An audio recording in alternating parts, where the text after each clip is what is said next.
We'll guide you through how to fix an iPhone stuck on a black screen or a frozen screen. If you find this useful, then consider subscribing and liking the video. Here we are on my iPhone. So you've gone and found your iPhone is stuck on a black screen or it's gone and frozen turned on, whether that's just the home screen, the lock screen, or an app, it doesn't matter.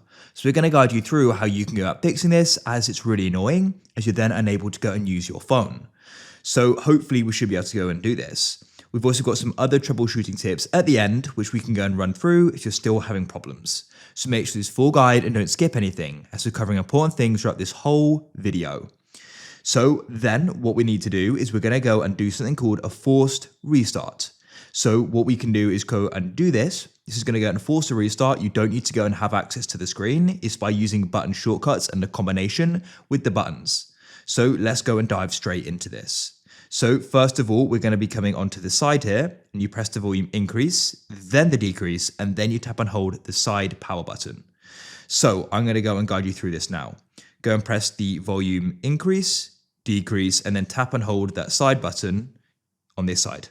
Now go and keep this held down. Whether your iPhone screen's black or it's frozen, nothing is going to go and change. What you need to do is you can keep it held down, and it will probably go and stay black, but just keep it held down, and you're only going to release it when you go and see the Apple icon. This indicates that it's now starting again.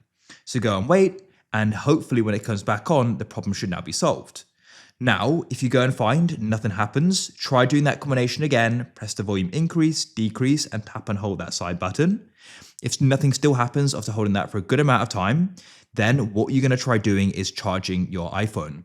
This is going to more apply if it was stuck on a black screen, as what could have happened is that it's just completely out of battery. So what you want to do is go and grab its cable, and you can go and plug it in. And then what you can do is when you go and plug it in is you can go and let it charge for a good couple minutes, ideally as long as possible, but I know you may want to try and solve it. So you can charge it for a few minutes and then try doing that combination again, and hopefully it will start. And if you're finding that it still won't, I recommend checking the port, because what may be the case is it's got a black screen and it's completely out of charge, and it can't go and charge because there's lint or other debris in the port here. So what you want to do is go and just remove anything in there, and you can go and blow it to go and move anything. And then hopefully once you've gone and cleaned that out, you can then go and plug it back in for 1 to 2 minutes and then try doing that combination again. And after that, hopefully the problem will be solved, and then you'll be able to go and use your iPhone again. So if you found this useful, then consider subscribing and liking the video. We post videos like this every single day, so I'm sure we'll be able to go and help you out again in the future. If you've got any suggestions, feel free to go put them down below as well. I look forward to helping you again. Goodbye for now.